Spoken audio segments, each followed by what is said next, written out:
کی جو رمضان میں مرتا ہے اس کا حساب کوئی نہیں، اس کا حساب چل بھائی چھٹی کر۔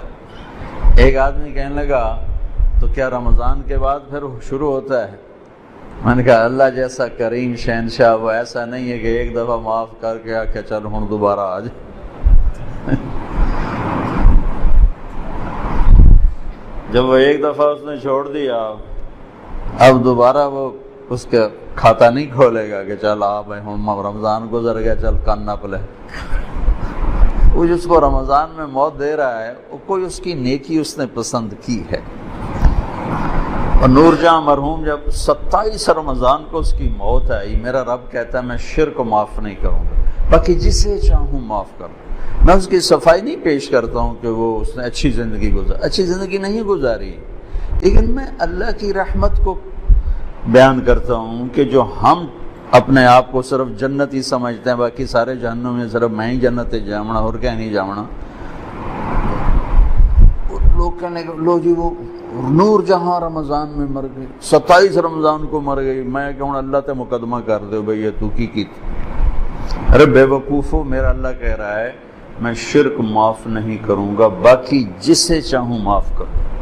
شہنشاہ ہے اللہ کی قسم، اس کا معاف کرنا بھی حق ہے، اس کا پکڑنا بھی حق ہے، اس کا دینا بھی حق ہے، اس کا لینا بھی حق ہے، اس کا مارنا بھی حق ہے، اس کا جلانا بھی حق ہے، اس کا اٹھانا بھی حق ہے، اس کا گرانا بھی حق ہے، اس کی عزت دینا بھی حق ہے، ذلیل کرنا بھی حق ہے، بیمار کرنا بھی حق ہے، صحت دینا بھی حق ہے، فتح دینا بھی حق ہے، شکست دینا بھی حق ہے، بلند کرنا بھی حق ہے اور پست کرنا بھی حق ہے۔ اس کا نام بھی حق ہے، اس کی شریعت حق ہے، اس کی جنت حق ہے، اس کی وحی حق ہے، اس کا محبوب حق ہے، اس کے سوا حق ہے کہاں؟ جذب ہو جائے معاف۔ نور جہاں کا جرم تو تھوڑا تھا، گاتی رہی، وہ جو 100 آدمیوں کو قتل کرنے والوں کو اللہ نے کہا جا میں نے معاف کیا۔ بخاری شریف کی روایت، 100 آدمیوں کا قاتل کر جاؤ معاف کیا۔ تو ایک رمضان کی اللہ نے دولت یہ رکھی ہے کہ اس میں مرنے والے کی اللہ تعالیٰ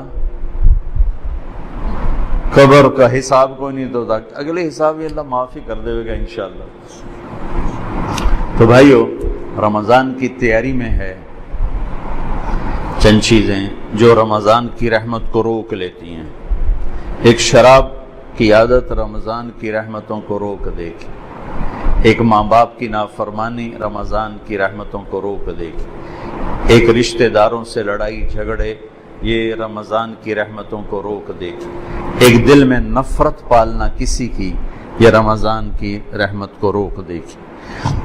اتنا روکے گی کہ لیلۃ القدر میں ساری دنیا کے مسلمانوں کی اللہ بخشش فرماتے ہیں، لیکن اعلان کرتے ہیں شراب پینے والا معاف نہیں ہوگا جب تک توبہ نہ کرے، ماں باپ کا نافرمان معاف نہیں ہوگا جب تک توبہ نہ کرے، رشتہ داروں سے لڑنے والا معاف نہیں ہوگا جب تک ان سے صلح نہ کرے، دل میں نفرت رکھنے والا معاف نہیں ہوگا جب تک وہ اپنی نفرت کو صاف کرے، دل کو صاف نہ کرے۔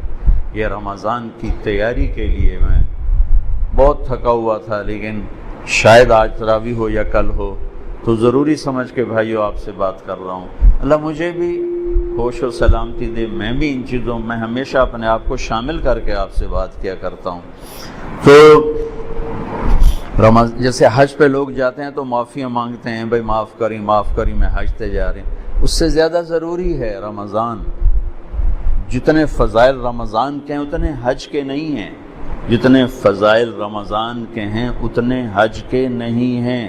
لوگ حج پہ جانے سے پہلے معافی مانگتے ہیں، ارے میرے بھائیو رمضان آنے سے پہلے اگر میں اور آپ کسی سے لڑے ہوئے ہیں اللہ کے واسطے صلح کر لیں، خاص طور پر قریبی رشتہ ہے صلح کر لیں، خاص طور پہ والدین بیوی ہے بہن بھائی ہیں رشتہ دار ہیں صلح کر لیں۔ میرے رب کی بارگاہ میں رشتہ داروں سے حسن سلوک یہ اتنا بڑا عمل ہے کہ ایک حدیث یاد آئی کہ میں تمہیں نفل نماز روزہ حج سے بڑا عمل بتاؤں؟ نفلی نماز، نفلی روزہ، نفلی صدقہ، نفلی حج، الا انبئکم بافضل من الصلاۃ والصیام والحج، میں تمہیں نفلی روزے، نفلی نماز، نفلی حج سے بڑا عمل بتاؤں؟ کہا جی بتائیے یا رسول اللہ۔ کہا آپس میں صلح صفائی سے رہنا، آپس میں پیار محبت سے رہنا، لڑے ہوں میں صلح کرانا۔ یہ اللہ کو نفلی، کتنے لوگ ہیں مصلی نہیں چھوڑتے لیکن سلام کر کے راضی نہیں ہیں، گرمی کے روزے، جمعرات کے پیر کا روزہ بھی نہیں چھوڑتے لیکن رشتہ داروں سے لڑائیاں پالی ہوئی ہیں۔ میرے بھائیو، میرے اللہ کو ہماری بندگی کی ضرورت کوئی نہیں ہے، وہ ہمیں اچھا انسان دیکھنا چاہتا ہے۔ اچھے انسان میں بندگی کا ایک بہت بڑا عمل ہے، اور اس سے بڑا عمل ہے لوگوں سے پیار محبت سے رہے۔ فرائض کی تو بات الگ ہے، فرائض تو فرائض ہیں، اس کو کوئی چیز نہیں پہنچ سکتی۔ نماز نہیں پڑھتا اور سب سے حسن سلوک کر رہا ہے تو یہ بھی کوئی اللہ کے ہاں پسندیدہ نہیں ہے۔ تو ایک اعتدال کی بیلنس لائف اللہ نے ہمیں بتائی ہے۔ بھائیو، رمضان کی آمد ہے تو اللہ کے واسطے ماں باپ کو راضی کر لیں، اگر زندہ ہیں۔ ناراض چلے گئے تو ان پر پڑھ کے اتنا کرو کہ ان کی خوشیاں تمہیں ان کی روحوں سے ملنا شروع ہو جائیں، اور لڑائی ہے تو صلح فرما لیں۔ میرے نبی نے فرمایا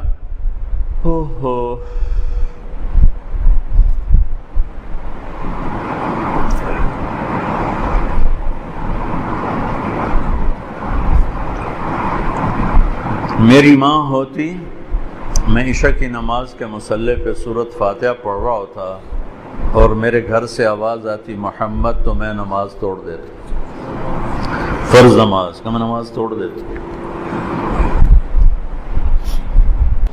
اور جب آخری رات ہوتی ہے تو اللہ تعالیٰ فرماتے ہیں میرے بندوں کے دن کے روزے اور رات کی نماز پر میں نے سب کی بخشش فرما دی۔ انطلقوا مغفورا لکم، جاؤ میں نے تمہیں معاف کیا، تمہارے سب اللہ تعالیٰ نے بخش دیے۔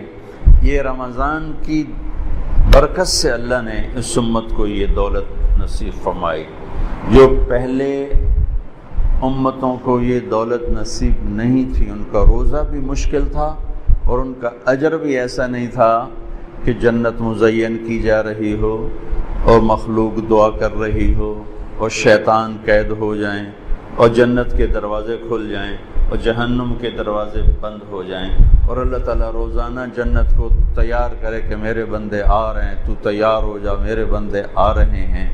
یہ اس امت کے لیے یہ دولت رکھی گئی، اور اللہ کو ہماری بھوک پیاس نہیں چاہیے، یہ ہر عمل ہمارے فائدے کے لیے، ہر عمل ہمارے فائدے کے لیے۔ اور اللہ تعالیٰ نے اس روزے کو عجیب طرح اس کی فضیلت بیان کی ہے۔ نماز کا بدلہ جنت، حج کا بدلہ جنت، زکوٰۃ کا بدلہ جنت، ذکر کا بدلہ جنت، تلاوت کا بدلہ جنت، تبلیغ کا بدلہ جنت، تہجد کا بدلہ جنت، صلہ رحمی کا بدلہ جنت، سخاوت کا بدلہ جنت، معاف کرنے کا بدلہ جنت، تواضع کا بدلہ جنت، جھک جانے کا بدلہ جنت، محبت کا بدلہ جنت، ایثار کا بدلہ جنت، قربانی کا بدلہ جنت، قرآن کی تلاوت کا بدلہ جنت، تنہائی میں ذکر کا بدلہ جنت، سارے اعمال کا بدلہ جنت۔ اور روزہ، اللہ نے کہا روزے کا بدلہ تمہارا رب خود ہے، تمہیں اللہ ملے گا۔ جب اللہ ملے گا تو سب کچھ ملے گا۔ ہارون کی ایک باندی تھی، اس کا نام تھا خالصہ، ذرا سانولی سی تھی۔ ہارون کی 3000 باندیاں تھیں، ایک سے ایک بڑھ کر حسین تھی۔ وہ خالصہ کو ذرا ترجیح، پروٹوکول دیتا تھا، تو باقی حیران ہوتے تھے کہ یہ ایویں بھیڑی جائی نو کیویں ایڈا سر تے چاڑی ودا۔ تو ایک دن دربار تھا تو ہارون نے کہا جو جس پہ ہاتھ رکھے گا اس کی، تو لوگ بھاگے دوڑے، کوئی ادھر کوئی ادھر کوئی ادھر، کوئی اے میری اے میری اے میری اے میری۔ وہ خالصہ کھڑی رہی تو ہارون نے کہا تو نے کوئی نہیں پسند کیا؟ کہنے لگی مجھے ضمانت چاہیے، جسے پسند کروں وہ پھر میرا ہی ہو۔ ہاں ہاں ہم نے اعلان کر دیا ہے۔ تو اس نے جا کے ہارون کے کندھے پہ ہاتھ رکھ دیا۔ انہوں نے کہا تو لب گیا تھا ہر شے لب گئے تھے، کملے آن کوئی ایدے بجے کوئی ایدے بجے، جن تو لب ہے ہر شے لب گئی۔ تو میں اللہ پہ قربان جاؤں گا، تو تم روزہ رکھو، میں تمہیں مل جاؤں گا، میں مل جاؤں گا۔ اگر اللہ مل گیا تو پیچھے کیا رہ گیا؟ ان وجدتنی وجدت کل شیء وان فتنی فاتک کل شیء وانا خیر لک من کل شیء۔ میرا بندہ میری طلب میں آ، میں ملوں گا تجھے سب ملے گا، میں نہ ملا کچھ نہ ملا، کچھ نہ۔ اللہ کو پا کے اللہ کی قسم کچھ نہیں کھویا، اور اللہ کو کھو کے اللہ کی قسم کچھ نہیں پایا۔ ساری دھرتی سونے چاندی کی بن جائے اور تمہارے سامنے غلام ہو کر قدموں میں آ پڑے، اور اللہ تم سے دور ہو گیا تو کچھ نہیں پایا۔ اللہ ہمیں آزمائش سے بچائے، عافیت سے اپنا ساتھ نصیب فرمائے۔ مثال کی بات کر رہا ہوں، سب کچھ کھو دیا، سب کچھ کھو دیا،